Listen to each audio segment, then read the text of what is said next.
नमस्कार साथियों। जो इस समय फ़िलहाल में जो स्थिति चल रही है हमारे भरतपुर रियासत में झंडे के ऊपर, और हमारे सम्मानित लक्ष्मण जी काफ़ी समय तक भरतपुर में रहे हैं, तो उनसे हम पूछेंगे इस राज परिवार के बारे में। इनको थोड़ा-सा इस राज परिवार के बारे में शुरू से जानकारी है पूरी। तो वहाँ पे जो झंडा था, या फिर जो झंडा अब लगाया जाएगा, या फिर जो लग रहा था, उसके विषय में हम इनसे पूछेंगे, क्योंकि इन्होंने काफ़ी समय बिताया है वहाँ पे भरतपुर में अपना। तो लक्ष्मण जी, आप बताइए कहाँ से ये शुरुआत हुई? जैसे वो जो अनिरुद्ध जी हैं, वो बता रहे हैं कि हम मतलब जाटों का जो निकास है वो राजपूतों से हुआ है, जादौन परिवार से। तो इसलिए क्या मतलब जादौन परिवार से जाट निकले हुए हैं, या फिर जादौन और जो जाट हैं वो एक साथ निकले हुए हैं? कैसे करके ये काफिला मतलब सिलसिला यहाँ कहाँ से शुरू हुआ, और कैसे मतलब इसका जो भी झंडा है वो वहाँ पे किसका लगना चाहिए आपके नज़रिए से? सबसे पहले तो मैं आपका और आपके चैनल का स्वागत करता हूं और धन्यवाद भी देता हूं कि आप छोटे से गांव में यहाँ आप पधारे। मेरा निवेदन ये है, ये जो जाट और जादों वाली बात चल रही है, ये बिल्कुल सिरे से खारिज है। ये तो गलत है, बिल्कुल गलत है। ऐसा नहीं है। जाटों का तो पहले से ही राज चला रहा है, ये जादों से है नहीं। अच्छा। अब ये झंडा हटाया है महाराज कुंवर साहब ने, महारानी साहब ने, ये आपस का विवाद है, आपसी घरेलू विवाद है। इस विवाद को 4 साल हो चुके, काफी कोशिशें की, लेकिन ये नहीं सुलझा। राजघराना है, इसमें बीच में कौन पड़े। बाकी तो सुलझाना चाहिए था सबको। समाज ने काफी कोशिश भी की है। महाराज साहब विश्वेंद्र सिंह जी वाकई में बहुत अच्छे हैं। अब उनके बेटे कुंवर अनिरुद्ध सिंह जी हैं, इनको भरतपुर की जनता क्या पूरे हिंदुस्तान की बहुत इज्जत करते हैं। सारे फिर 36 कौम की बिरादरी करती है। अब महाराज कुंवर साहब ने, मैंने सुना है, मैं गया नहीं भरतपुर कई दिन से, तो मैंने सुना कि झंडा उतार दिया है। जो हमारे भरतपुर रियासत का जो झंडा था, उससे तो हमारी सरकार जब संविधान बना, देश आजाद हुआ, जब भी नहीं हटाया गया, लेकिन अब हटा दिया, तो इसे मुझे ताज्जुब होता है और आश्चर्यजनक हूँ। तो जो राजा थे उनसे ये बात रखी गई थी कि हमारा जो रियासत का झंडा है वो उसी पे लगा रहेगा, हम तिरंगे का सम्मान करेंगे। हर गांव-गांव में तिरंगा फहराया गया था, पर जो हमारे जो महल पे जो तिरंगा है वो हमारा सांस्कृतिक जो झंडा है वो वहीं पे लगा रहेगा। देखिए जितेंद्र जी, मैं आपको निवेदन करूं, क्योंकि भरतपुर दुर्ग ऐसा है जो अजय रहा है, इस पर कभी किसी की विजय नहीं हुई, और न मुगलों ने इस पर आक्रमण किए, लेकिन कभी वो सफल नहीं हुए। अंग्रेजों ने भी किया, लेकिन सफल नहीं। ये अजय है, दुर्ग रहा, इसलिए उस झंडे को लगा रहा। वो पटेल बने तो उन्होंने कहा भाई इस झंडे को लगाओ, हटाओ।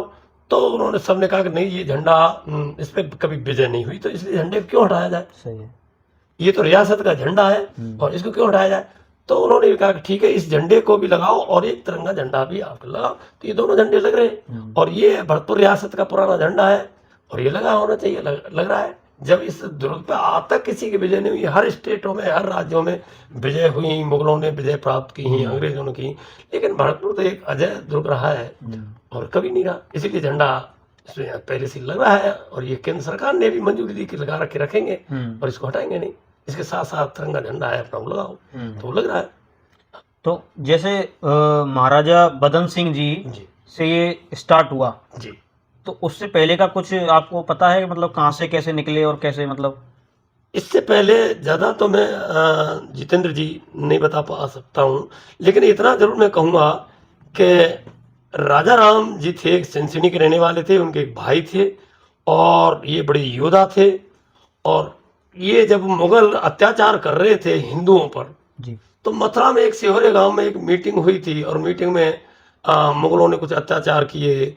इस अत्याचार को लेकर के एक जाट जत्था, जाट नहीं 3600 कौम थी, उसमें इकट्ठे हुए। तो इकट्ठे हुए तो उन्होंने मुगलों को मार मार के और भगा दिया, उनका माल छीन लिया। इसमें राजा राम सिंसिनी के मौजूद थे। अच्छा, और राजा राम जी मरने के बाद में उनके भतीजे बदन सिंह हुए। अच्छा, और राजा राम जी इन्होंने जो मुगलों का माल छुड़ाया, और जब से ये इकट्ठा था, फिर बदन सिंह जी ने ये मामला और जाटों का आगे चलाया। जाटों का जो मतलब लूटपाट करने का सिलसिला यहाँ से चालू हुआ।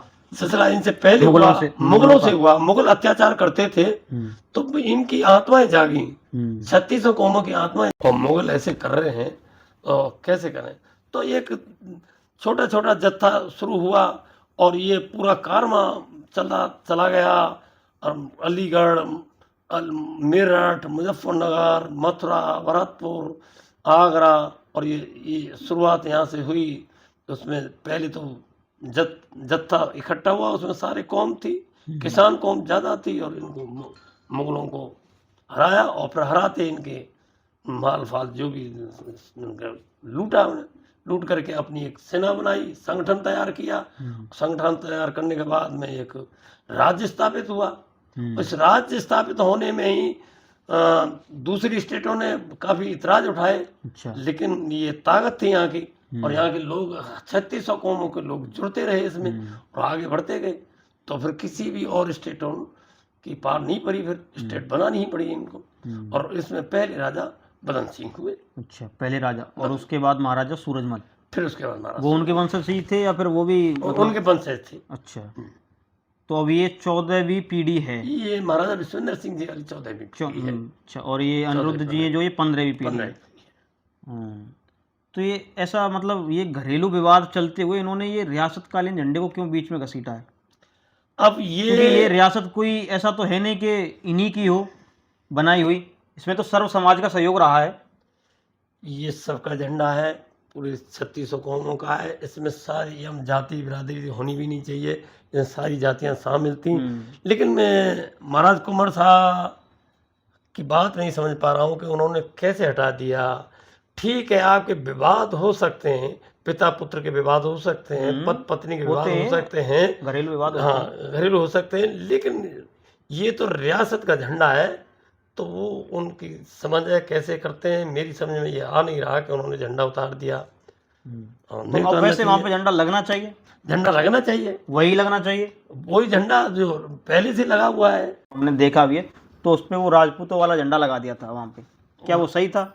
अब राजपूतों वाला तो क्यों लगाते हैं, अब क्यों लगाएगा? यहाँ राजपूतों की स्टेट थोड़ी रही है, ये तो वैसे तो जाटों की स्टेट रही है, लेकिन इसमें जाटों में भी सारी 3600 कौमों की रही है। ये तो सारी 3600 कौमों का इसमें सहयोग रहा है।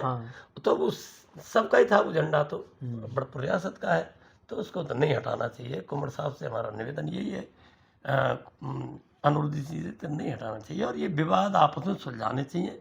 हम चाहते हैं कि महाराज साहब, महारानी साहब और कुंवर अनुरुद्ध जी का विवाद सुलझना चाहिए, शांति से सुलझना चाहिए। ये एक हमारी लास्ट स्टेट ऐसी रह गई है, इसमें विवाद नहीं होना चाहिए। विवाद तो किसी भी जाति में, किसी भी परिवार में हो तो गलत है। हाँ, ये तो ये जैसे अभी राजाओं में मतलब जैसे कुछ ही राजा रह गए हैं, कुछ ही राजा रह गए हैं जिनके राजघराने अभी तक चलते चले आ रहे हैं, नहीं ज़्यादातर राजाए की राजघराने ख़त्म ही हो गए मतलब। और इसमें भी अभी ये ऐसे कर रहे हैं, तो फिर ऐसे हमें तो नहीं लगता कि ये कुछ ज़्यादा समय तक चलेगा इस समय। अब ऐसी स्थिति रही तो ज़्यादा दिन नहीं चलेगा। महाराज साहब विश्वेंद्र सिंह जी तकरीबन शायद 63-64 साल के हो गए हैं, अब बुढ़ापा तो है ही है। हाँ, अगर ऐसी स्थिति रही तो ये स्टेट मिटने को जा रही है, और इस स्टेट को मिटने के बाद हमारा सबका बड़ा पतन हो जाएगा। बिल्कुल। और इस स्टेट को जीवित रखना ये हमारे समाज की, 3600 कौम की समाज की, और भरतपुर जिले की ही नहीं, इसमें सारे जिले आते हैं, सारे हरियाणा आ जाता है, सारे कई स्टेट आते हैं। इस सब की शान है, और इसको सबका साथ देना चाहिए। अब कुंवर अनुरुद्ध जी हैं, अब उनका विचार क्या है इसको, वो बार बार मतलब सोशल मीडिया पे आकर के, और जहाँ पे भी जो भी प्लेटफॉर्म हमारे चल रहे हैं उन पे आकर के वो यही बोलते हैं कि हम तो राजपूतों में से निकले हुए हैं, और राजपूत घराना ही था पहले, जाट तो बाद में आए हैं। नहीं, पहले राजपूत घराना था ही नहीं, जाट राजघराना है, मैं आपको बता रहा हूँ। और ये पहले से ही मैंने आपको बताया नहीं, है। वो जैसे बता रहे हैं करौली से कुछ कोई मतलब करौली से कोई नहीं है संबंध, कोई नहीं रहा करौली। तो फिर वो वहाँ पे मतलब देवी वगैरह की कुछ वो करते हैं ना वो? नहीं, देवी तो सबकी हैं, सभी समाजों की हैं देवी। कैला देवी तो सभी समाज की हैं, उसमें राजपूत समाज ही कहाँ है, उसमें सभी समाजों की देवी हैं, उससे कोई विवाद नहीं होना चाहिए। नहीं, वो ये बोलते हैं कि केला, वो हमारी जो दोनों की वो है केला देवी, देखिए तो उसी में से पहले जादौन निकले, उसके बाद फिर जाट हो गए। देवियाँ एक देवी हैं और कई बिरादरियों की हैं, सभी दर्शन करने जाते हैं, सब में अपने बच्चों को वहाँ ले जाते हैं, दर्शन करने जाते हैं। तो मेरी समझ में तो ये जाति पर अगर मंदिर देवियों को छोड़ते हैं तो ये अच्छी बात नहीं है। देवताओं के हिसाब से हाँ। बंटवारा गलत है, गलत है, देवी देवताओं के हिसाब से। गलत है। तो जैसे हमारे सिनसिनी के ही थे वो भाई, उन्होंने मतलब जा करके गाड़ी से वो गेट वगैरह तोड़ा, मनुदेव जी, क्या वो सही था? ये मनुदेव जी अब सही भी है नहीं भी है। मनुदेव जी थोड़े से हमारे उत्तेजित नेता हैं, आर्मी में रहे हुए हैं वैसे आर्मी भी में रहे वो। हुए हैं। अब मनुदेव की ये सोच रही, मनुदेव जी को थोड़ा सा ऐसा लगा कि ये गलत हो रहा है, हाँ, गलत तो गलत था हो रहा है, वैसे। और इसलिए मैं इस पर झंडा लगा के आऊँ, चाहे मुझे कुछ भी हाँ, पनिशमेंट उन्होंने मिले। बोला कि हाँ। मैं तो वहाँ पे मरने के लिए ही गया था झंडा लेकर के। तो नहीं, वैसे है, जब ये बात बन गई, हो गई थी, महाराज साहब ने कह दिया, महाराज साहब ने कह दिया कि तिरंगा लग गया है, अब इसमें कोई विवाद नहीं है, तो नहीं करना चाहिए, और कर भी दिया है तो चलो कोई बात नहीं। अब इतना बड़ा तूल नहीं देना चाहिए उस बात को। मतलब सही किया वैसे उन्होंने, अब वैसे तो देखा जाए तो वैसे सही भी था, युवा वर्ग के मामले में तो सही है क्योंकि ही। नहीं, युवा वर्ग की वाली बात नहीं, क्योंकि वहां से बार बार ललकारा जा रहा था, और फिर राजा साहब ने टाइम भी दे दिया था कि 21 तारीख को हम झंडा वहां पे जा करके लगाएंगे। पर वो उसी समय पे उन्होंने, अनिरुद्ध जी ने मतलब चाल खेल ली, या कुछ भी समझ लीजिए, कि उन्होंने अपना वो झंडा हटा करके वहां पे तिरंगा लगा दिया। अब वो तिरंगा लगा दिया, और हालांकि फिर उसके बाद में फिर उन्होंने वो तिरंगा भी हटा दिया। अब इतना तो अब हमें पता नहीं, अब वो तिरंगा हटाया है कि नहीं, नहीं हटा चल दिया रहा गया है। है। फिर उन्होंने स्पष्टीकरण दिया है कि भाई अगर महल पे अगर ऐसे अगर हमले होंगे तो हो सकता है कि इस झंडे को भी कहीं ये लोग अपमानित करें यहाँ पे नहीं आकर नहीं, के, इस वजह से ऐसा हमने झंडा उतरवा दिया है, तिरंगा। देखिए ऐसा कोई अपमानित नहीं करेगा। और जबकि उन्होंने बोला है, मनुदेव भाई ने तो बोला कि मैं तो खुद आर्मी में रह के आ चुका हूँ, तिरंगा मेरे लिए सर्वोपरि है और उसका बहुत सम्मान करता हूँ मैं। तिरंगा का तिरंगे की बगल में ही जाकर के उन्होंने अपना झंडा लगाया। तिरंगा का हम सभी सम्मान करते हैं और बिल्कुल, करना भी चाहिए। तिरंगे का तो ये नेशनल ध्वज है। ध्वज है और इसका हमें करना चाहिए। लेकिन जो भरतपुर रियासत का जो झंडा है वो आज से उस टाइम से ही चला आ रहा है, और जब देश स्वतंत्र हुआ उस टाइम पे भी नहीं उतारा गया, तो जब चला रहा तो फिर उसको उतारना गलत है मेरी समझ में तो, और वो झंडा रहना चाहिए। मनुदेव जी ने अब लगा दिया है झंडा, वो ठीक है, लेकिन ये आगे उतरना भी नहीं चाहिए झंडा, नहीं उतरना या कुंवर साहब की तरफ से नहीं उतरना चाहिए, या किसी की तरफ से नहीं उतरना चाहिए। और इसमें मुकदमेबाजी आपस में हो रही है, वो ठीक नहीं है। नहीं, वैसे अब महाराज जी ने बोला है, विश्वेंद्र जी ने, कि हम पंचवी बसंत पंचमी को हम आएंगे, मैं प्रवेश करूंगा, हाँ, तब हम झंडा लगाएंगे। तो अब ये महाराज साहब भी विवाद नहीं चाहते हैं। महाराज साहब, मैं इतना जानता हूँ कि महाराज साहब, वैसे आप मिले हैं उनसे कभी, खूब मिला हूँ, विचार विमर्श हुए हैं कुछ?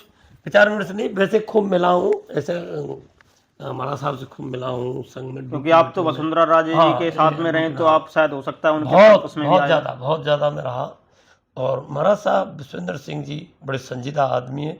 अब वो 3600 कौमों को साथ लेके चलते हैं, ऐसे हैं। मैंने देखा कि वो नाराज भी हो जाए विश्वेंद्र सिंह महाराज साहब, तो उनके पास कोई पहुंच जाओ, और जो गलो साहब महाराज में आ गया था, महाराज साहब बिल्कुल 1 सेकंड माफ कर देते और उसका वो करते। और महाराज साहब पूरे भरतपुर 3600 कौमों की बात को साधते हैं, कहीं कोई बात बनती है बिल्कुल, तो हमारा विश्वेंद्र सिंह जी आते हैं। लेकिन दुख इस बात का है कि ये हमारी एक ऐसी स्टेट रही है जो कभी इस पर भेजे नहीं हुआ। ऐसी स्टेट का मामला अंत में ऐसा हो तो फिर सबको दर्द होता है। उसमें कोई जाट बरादरी की बात नहीं कर रहे हैं।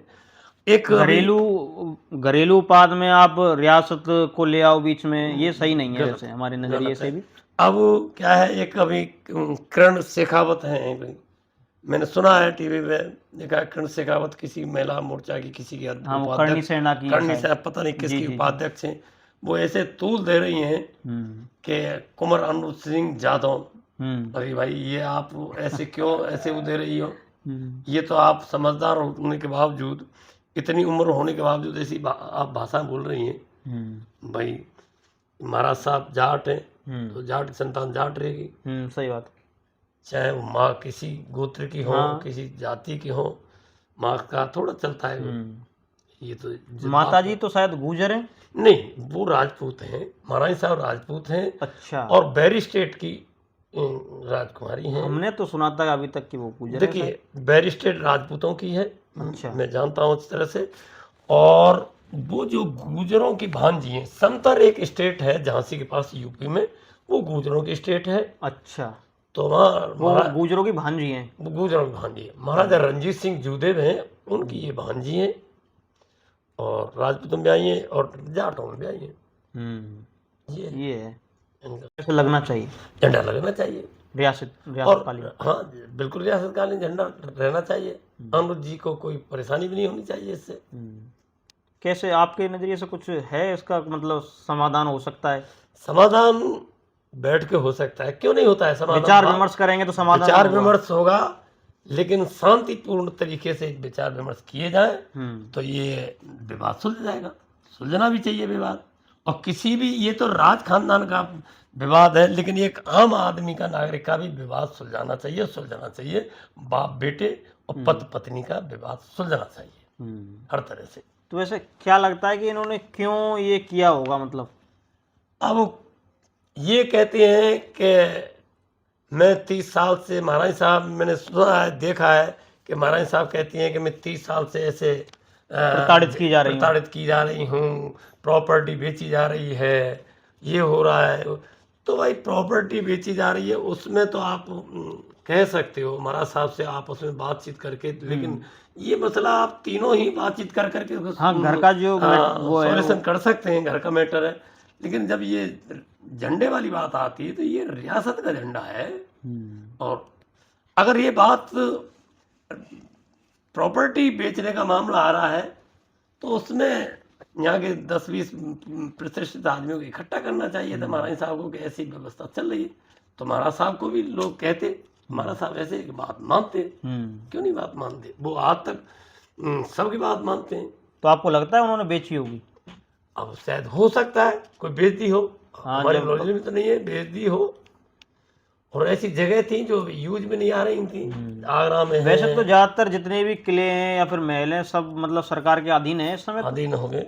कुछ सरकार मतलब देश आजाद हुआ उसी के बाद ही सरकार के कुछ प्रॉपर्टियां इनकी हैं।